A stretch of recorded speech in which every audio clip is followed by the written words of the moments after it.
Good evening. This is All India Radio. I am Valsa Williams and with me is Nishit Kumar with the evening news.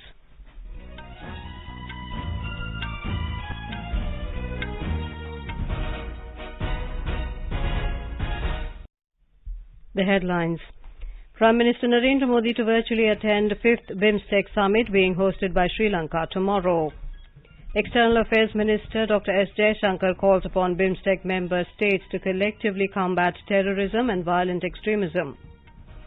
Parliament completes budgetary exercise for the year 2022-23 with passage of Finance Bill 2022 and Appropriation Bill 2022. Prime Minister says campaign to provide houses to rural poor is a commitment to instill confidence in them.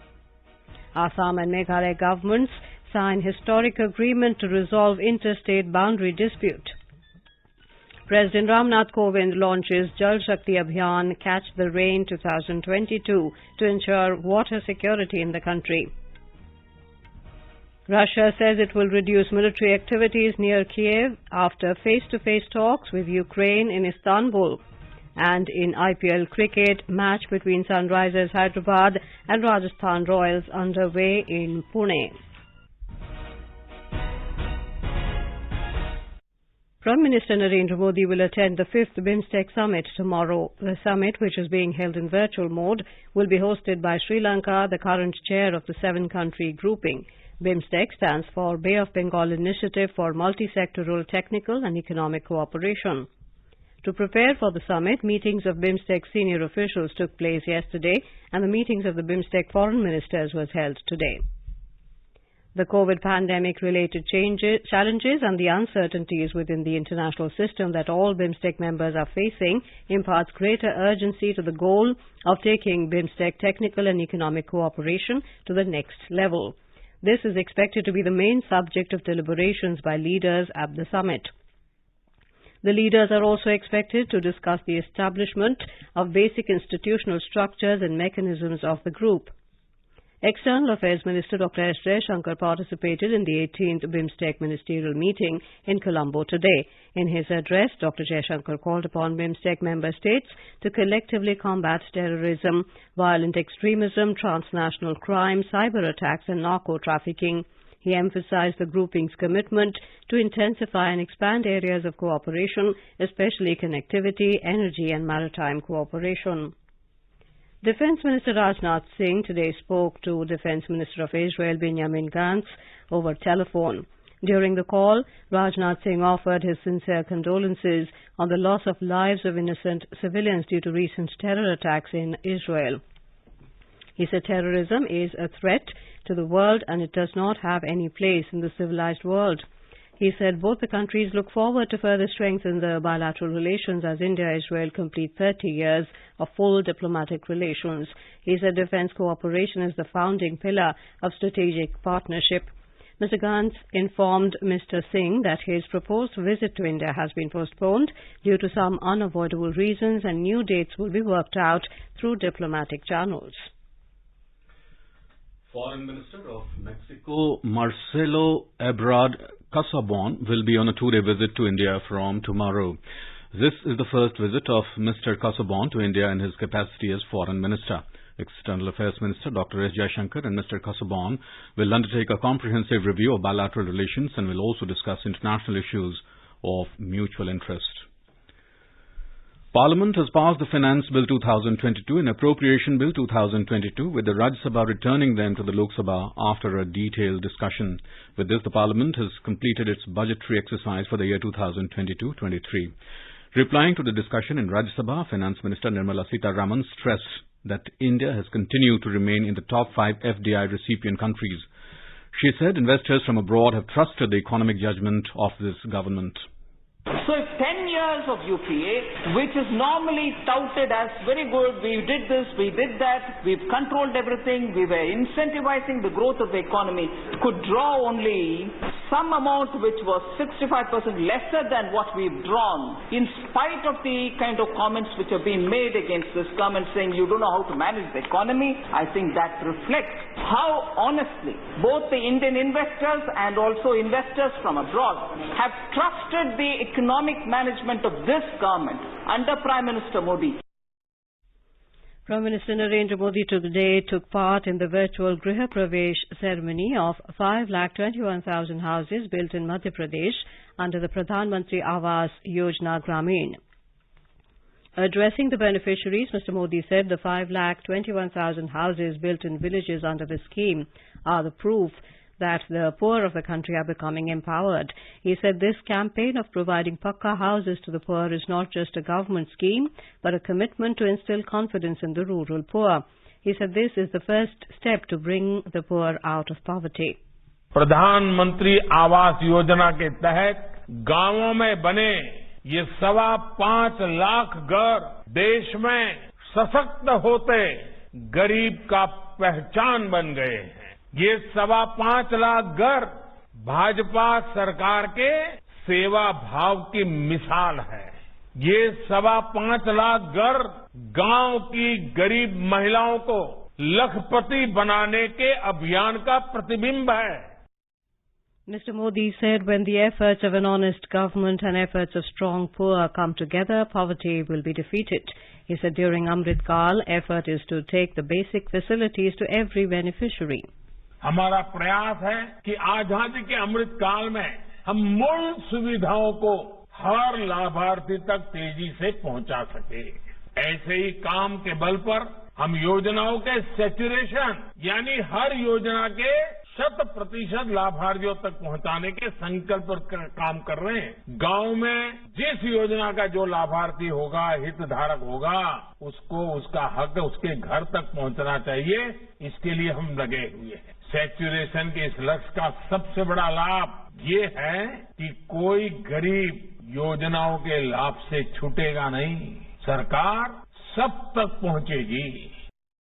Mr. Modi said women have the ownership rights to about 2 crore houses built under Pradhan Mantri Awas Yojana in the country. The Assam and Meghalaya governments today signed an agreement in New Delhi to resolve the interstate boundary disputes. The agreement was signed in the presence of Union Home and Cooperation Minister Amit Shah. The Home Minister said the agreement amplifies cooperative federalism and provides roadmap for resolution of other boundary disputes between states. Terming it a historic day for a dispute-free Northeast, Mr. Shah said a historic agreement was signed today by the Chief Minister of Assam and Chief Minister of Meghalaya for the settlement of their interstate boundary. He said this agreement will immensely benefit the people living in these areas, ensure long-lasting peace and boost development. आज का दिन एक विवाद मुक्त north east के लिए ऐतिहासिक दिन है। जब से देश में मोदी जी प्रधानमंत्री बने तब से मोदी जी ने नॉर्थ ईस्ट की शांति प्रक्रिया, नॉर्थ ईस्ट के विकास, नॉर्थ ईस्ट की समृद्धि और नॉर्थ ईस्ट की सांस्कृतिक धरोहर के संवर्धन के लिए अनेक विध प्रयास किए और आज एक और 50 साल पुराना विवाद समाप्त इस समझौते ज्ञापन पर हस्ताक्षर के साथ ही हुआ है। After signing the agreement, Meghalaya Chief Minister Conrad Sangma said the state government will further work to extend cooperation between both the states. I thank Honorable Home Minister Shri Amit Shah ji and to the Chief Minister of Assam, Shri Himanta Biswa Sharma ji, because they went the extra mile, and it's only because of the overall teamwork that was there we were able to resolve or at least come to some kind of a resolution in the first 6 areas of differences out of the 12. And I think it's a very important resolution, and it will lead to a lot of peace at the border areas. Because of this differences, there have been incidents of violence and people have suffered a lot. So we all feel that this should be resolved. On the occasion, Assam Chief Minister Himanta Biswa Sharma said the Prime Minister wants to make the Northeast a growth engine. हमने एक-एक करके शुरू किया। दोनों सरकार का ओर से group of ministers बने, सीमा में गया, लोगों से बातचीत किया और से डिस्प्यूटेड साइड का हमने समाधान निकालने में सफल हुआ। The Delhi Assembly today passed the annual budget 2022-23 presented by Finance Minister Manish Sisodia on last Saturday. The Delhi government presented a 75,800 crore rupees annual budget for the year 2022-23.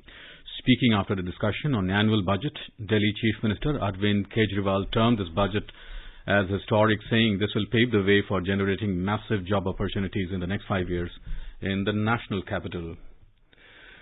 Country's COVID vaccination coverage has crossed 183 crore 79 lakh so far. The Health and Family Welfare Ministry has said that over 23 lakh vaccine doses were administered today. Over 1,200 new cases were recorded in the last 24 hours. Recovery rate is currently at 98.75%. President Ramnath Kovind today launched the Jal Shakti Abhiyan, Catch the Rain 2022, heralding a new era of ensuring water security in the country. The campaign will continue till the 30th of November this year. He said this year the focus of the campaign is springshed development, catchment area augmentation and gender mainstreaming. Stating that water crisis has impacted at the international level, President Kovind appealed to the people to make conservation of water a mass campaign. आज जल संकट एक अंतर्राष्ट्रीय संकट का रूप ले चुका है। जल संकट से जुड़ी स्थितियां धीरे धीरे भयावह होती जा रही हैं। कुछ रक्षा विशेषज्ञों ने तो यहाँ तक कहा है कि हो सकता है कि भविष्य में यदि विश्व युद्ध हुआ तो भौगोलिक आधार पर नहीं होगा बल्कि जल के स्तर पर होगा। ऐसी स्थितियों से मानवता को बचाने के लिए हम सभी को आज से ही सचेत रहना पड़ेगा। On the occasion, the President also felicitated the winners of the 3rd National Water Awards in New Delhi. As many as 57 awards were presented to states, organizations and individuals in 11 different categories. Uttar Pradesh, Rajasthan and Tamil Nadu have been awarded the 1st, 2nd and 3rd prizes respectively in the Best State Awards category. This is All India Radio giving you the news. For quick news updates round the clock, follow us on our Twitter handle at AIR News Alerts. क्या आप competitive exam की तैयारी कर रहे हैं? All India radio के नए programme अभ्यास में हमारे विशेषज्ञ आपके सवालों का देंगे जवाब। शनिवार रात 9:30 बजे FM गोल्ड पर। इस बार का विषय है history.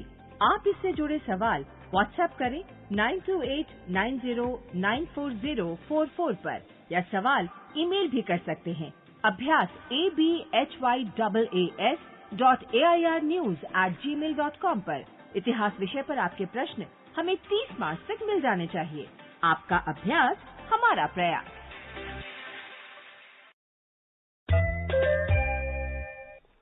Fssai has launched Food Safety Connect app for food business operators and consumers.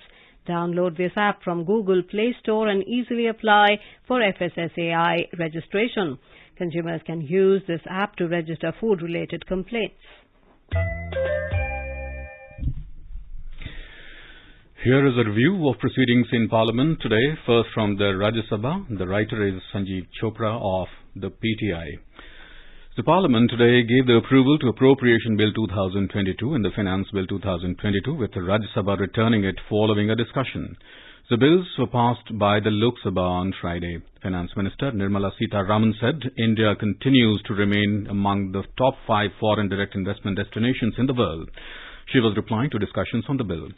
She said FDI inflows into India till December 2021 under the Modi government was over $500 billion, which is 65% more than the amount received in the 10 years of the UPA government. She said this is because investors have trusted the economic management of the current dispensation. The FDI inflows in 2022-21 was $81 billion compared to over $74 billion in the preceding financial year, she said. The minister also said that the government did not resort to taxes for resource mobilization in view of the COVID pandemic. No tax was increased to fund the economic recovery process, she said. Quoting an OECD report, the minister said in view of the pandemic slowing down economies of 32 countries had resorted to an increase in their tax rates to fund their economic recovery. Ms. Sitharaman also highlighted that the war between Russia and Ukraine is affecting all countries like the pandemic. She disclosed that 8.35 lakh crore rupees has been devolved to states from the central taxes in the current fiscal, which is higher than the revised estimate of 7.45 lakh crore rupees for 2021-22.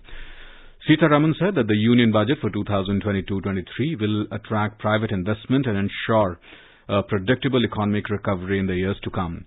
She also defended the handling of inflation but acknowledged that the ongoing war in Russia and Ukraine has posed fresh challenges, including higher oil prices and disruption in supply chains. She said earlier it was due to COVID-19 and now we are facing the situation of a full-blown war in Ukraine, which seems to be having an impact on all countries like the way the pandemic had. She said the war has affected value chains and the world markets are caught up in a situation where nothing is normal. Noting that the government did not resort to taxation for resource mobilization to deal with the impact of COVID pandemic, Ms. Sitaraman said that the government did not fall back on any increase in taxation rates in the name of COVID tax or in the name of any other element of tax to have the resources mobilized for the sake of meeting the challenges of recovery. She further said the Prime Minister had directed that the budget should not draw on resources by taxing people at this time, when recovery is the most important element, and that we should find resources and fully continue with the predictable recovery that we are aiming at. Referring to issues concerning private investment, Sitaraman said that the government and the private sector are partners in assuring development in this economy, as she highlighted measures like the PLI scheme and the PM Gati Shakti to help attract private investments. She also highlighted that the budget since 2020 has focused on building healthcare infrastructure besides improving lives of the middle class. Referring to concern expressed by several members, raised concern over the price situation in the country. The minister said that the government was conscious of inflation and hoped that the wholesale price index WPI indices will shrink going forward. Referring to the state's share for devolution and central taxes, Sitaraman said it was projected at 6.65 lakh crore rupees as per the budget estimates of 2021-22 and 7.45 lakh crore rupees as per the revised estimates. She said the government has devolved 8.35 lakh crore rupees, which is 1.69 lakh crore rupees more than the budget estimates and 90,000 crore rupees over the revised estimates. She also said the actual utilization of health and education cess is expected to be 3.94 lakh crore rupees as against an estimated collection of 3.77 lakh crore rupees. The cess, she said, is primarily funding centrally sponsored schemes which happen in states and funds are being transferred to state governments. Tribal Affairs Minister Arjun Munda also moved the Constitution, Scheduled Caste and Scheduled Tribes Orders Amendment Bill 2022 in the upper house for consideration and passage. Earlier, during the 0 hour, opposition members raised issues related to the ongoing nationwide strike called by certain trade unions and urged the centre to look into the demands and take remedial steps. Chairman M. Venkaiah Naidu rejected adjournment notices given by opposition members to discuss the 12-point charter of bank trade unions, which have called a nationwide strike. Some members had also given notice to take up the issue of price rise in essential commodities, but the chairman also did not accept them. Mr. Naidu, however, permitted 3 members to briefly mention the matter related to the nationwide strike. He said issues relating to the strike could be raised later when the House takes up the discussion on the working of the Ministry of Labour and Employment. He also said an impression is being created that a discussion is not being allowed. John Brittas of the CPIM, Binoy Vishwam of CPI, Shakti Singh Gohil of the Congress asked the government to take note of the demands of trade unions. And now a review of proceedings in the Lok Sabha. Writer is Achinta Bora of PTI. Opposition members at the Lok Sabha today announced their support to the 2-day nationwide strike call given by a group of trade unions against the privatization policies pursued by the government and sought a discussion on the issue in the House. Raising the issue during 0 hour, Saugata Roy of TMC claimed that the strike had received massive response and reflected the unhappiness of the people with the policies of the government. Adhir Ranjan Chaudhary of Congress said while the entire opposition had given its support to the trade unions, the West Bengal government was trying to thwart the strike in the state. He said all trade unions except the BJP-affiliated Bharatiya Mazdoor Sangh have participated in the strike call to urge the government to stop plundering national resources. Mr. Chaudhary accused Trinamool Congress members of misleading the House on the issue of the strike call against the new labour laws, privatisation policies of the government and delay in payment of MG Narega wages. Voicing concern over the accidental firing of a missile that landed in Pakistan, Manish Tiwari of Congress called for an institutionalized dialogue on nuclear issues.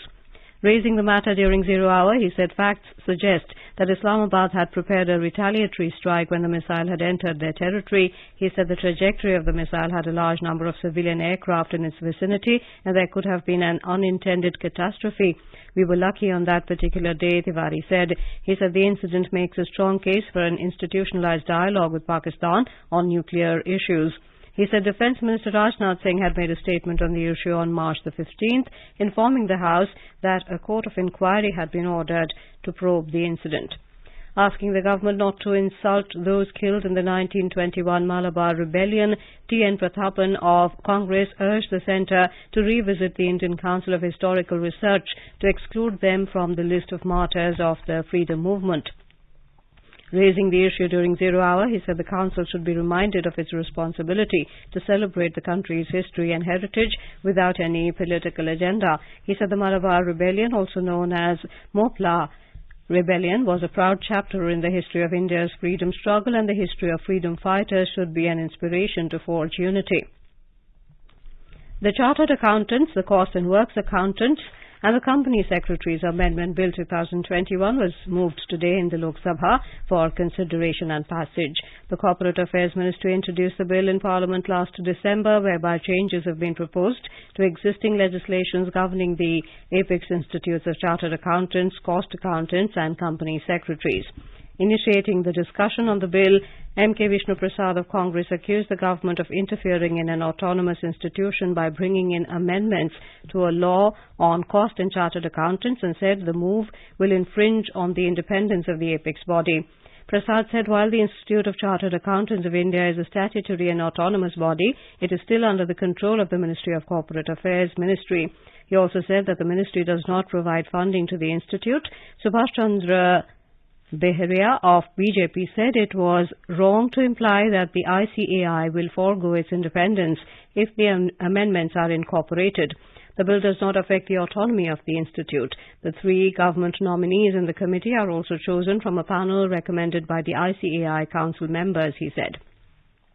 Extending support for the bill, Anurag Sharma of the BJP said the new bill will not take away the autonomy of CAs or the institutes like ICAI, but disciplinary body will be put in place. He said India has the highest number of CAs, 3.5 lakh in the world after America, but unfortunately none of our best practices are recognized internationally because of a lack of a disciplinary committee or work in the disciplinary committee. Opposing the bill, N.K. Premachandran of RSP said the bill is another typical example by which the central government is encroaching upon the autonomous character of all these 3 organizations. Supriya Sule of NCP said the government through this bill is bringing all 3 autonomous institutes of chartered accountants, company secretaries and cost accountants under one umbrella. A. Raja of DMK accused the government of having a hidden agenda in bringing the legislation. Arvind Sawant of Shiv Sena demanded that the bill should be sent to the Standing Committee for further consultation so that an informed view could be taken on the matter. Danish Ali of BSP accused the government of trying to nationalize the autonomous body ICAI, which has worked well for over 70 years. Subhash Chandra Beharia of BJP said it was wrong to imply that the ICAI will forego its independence if the amendments are incorporated. The bill does not affect the autonomy of the institute. The 3 government nominees in the committee are also chosen from a panel recommended by the ICAI council members, he said. The bill amends the Chartered Accountants Act 1949, the Cost and Works Accountants Act 1959 and the Company Secretaries Act 1980. It changes the disciplinary mechanism under the 3 acts and specifies timelines for disciplinary proceedings. It also provides more external representation on the Board of Discipline and Disciplinary Committee. That is all in Parliament Review. This is All India Radio giving you the news. अपने business को बढ़ाने के लिए लीजिए आकाशवाणी का सहयोग और दीजिए उसे बुलंदियों के पंख। आपका बिजनेस लोकल है या राष्ट्रीय, आकाशवाणी देती है उपभोक्ताओं तक पहुंचने का हर विकल्प। और अब तो आप घर, दफ्तर या दुकान पर बैठे बैठे कर सकते हैं आकाशवाणी के किसी भी केंद्र के लिए विज्ञापनों की बुकिंग। आकाशवाणी के विभिन्न चैनलों पर विज्ञापन देना सुलभ और सस्ता। बुकिंग हेतु संपर्क करें 8700014242 पर 8700014242। Russia will drastically reduce its military activities in northern Ukraine, including the capital Kyiv. This was stated by Moscow's negotiators after holding meaningful talks with the Ukrainian side at Istanbul in Turkey today. Russia's Deputy Defense Minister Alexander Fomin said the talks on the preparation of an agreement on the neutrality and non-nuclear status of Ukraine have moved into a practical field. Russian chief negotiator Vladimir Medinsky said that there has been a meaningful discussion at the talks and that Ukrainian proposals would be put before the Russian President Vladimir Putin. He also said that President Putin could meet Ukrainian counterpart Volodymyr Zelensky. Mr. Medinsky said after today's discussion they have agreed on and proposed a solution according to which the meeting of the heads of states is possible simultaneously with the foreign ministers reaching the treaty. He said on the condition of quick work on the agreement and finding the required compromise, the possibility to make peace will become more closer. The UN nuclear watchdog IAEA's Director General Rafael Mariano Grossi reached Ukraine for talks with senior government officials on delivering urgent technical assistance to ensure the safety of the country's nuclear facilities. The International Atomic Energy Agency IAEA said that the aim of Mr. Grossi's visit is to initiate prompt safety and security support for Ukraine's nuclear sites. Commerce and Industry Minister Piyush Goyal has exhorted gems and jewelry industry to triple their exports target from $35 billion to $100 billion. Addressing the inaugural ceremony of the Indian Jewelry Exposition Centre in Dubai today, Mr. Goyal said Prime Minister Narendra Modi has always focused on the gems and jewelry sector and aims to make India number one in this sector. Addressing a business-to-business meet in Dubai yesterday, Mr. Goyal said the India-United Arab Emirates Comprehensive Economic Partnership Agreement will be operationalized on the 1st of May this year. The centre has extended import of tur and urad under free category for another year till the 31st of March 2023. Consumer Affairs, Food and Public Distribution Ministry said the decision has put to rest the speculations regarding the import policy regime for tur and urad in the next financial year. The Sensex and the Nifty today witnessed gains of more than 0.5%, a report from the business desk. The Sensex climbed 350 points to close at 57,944. The Nifty surged 103 points to settle at 17,325. The rupee strengthened 17 paisa against the US dollar, closed at 75 rupees and 99 paisa per dollar. Gold prices fell 730 rupees. The precious metal was trading at 50,840 rupees per 10 gram. Silver prices also declined 1,640 rupees to 66,460 rupees per kilogram, and Brent crude prices declined more than 5% as Russia and Ukraine held their first face-to-face talks in more than 2 weeks in Turkey for conflict resolution. Anubha Rohatgi for AIR News. And in IPL cricket, Rajasthan Royals were 163 for 3 in 16 overs before Sunrisers Hyderabad at Maharashtra Cricket Association Stadium in Pune when reports last came in. Earlier, Kane Williamson led Sunrisers Hyderabad, won the toss and opted to bowl first. Rajasthan Royals is led by Sanju Samson in this season. And now let us take a look at the weather forecast for tomorrow. The national capital Delhi will have heat wave. Temperature will vary between 19 and 40 degrees Celsius. Mumbai will have mainly clear sky. Minimum temperature will be 23 degrees. Maximum around 35 degrees. Chennai is likely to have partly cloudy sky. Kolkata will have mainly clear sky. Jammu and Leh will have mainly clear sky. Gilgit and Muzaffarabad will have partly cloudy sky. Hyderabad will have partly cloudy sky with possibility of development of thunder, lightning. Guwahati, Imphal, Aizawl, Kohima, Itanagar will have partly cloudy sky with 1 or 2 spells of rain or thunder showers. Shillong and Agartala will have generally cloudy sky with 1 or 2 spells of rain or thunder showers. And now, before we end the bulletin, the headlines once again. Prime Minister Narendra Modi to virtually attend 5th BIMSTEC Summit being hosted by Sri Lanka tomorrow. External Affairs Minister Dr. S. Jaishankar calls upon BIMSTEC member states to collectively combat terrorism and violent extremism. Parliament completes budgetary exercise for year 2022-23 with passage of Finance Bill 2022 and Appropriation Bill 2022. Prime Minister says campaign to provide houses to rural poor is a commitment to instill confidence in them. Assam and Meghalaya governments sign historic agreement to resolve interstate boundary dispute. President Ramnath Kovind launches Jal Shakti Abhiyan Catch the Rain 2022 to ensure water security in the country. Russia says it will reduce military activities near Kiev after face-to-face talks with Ukraine in Istanbul. And in IPL cricket, match between Sunrisers Hyderabad and Rajasthan Royals underway in Pune. And with that, we end the evening news. Good night.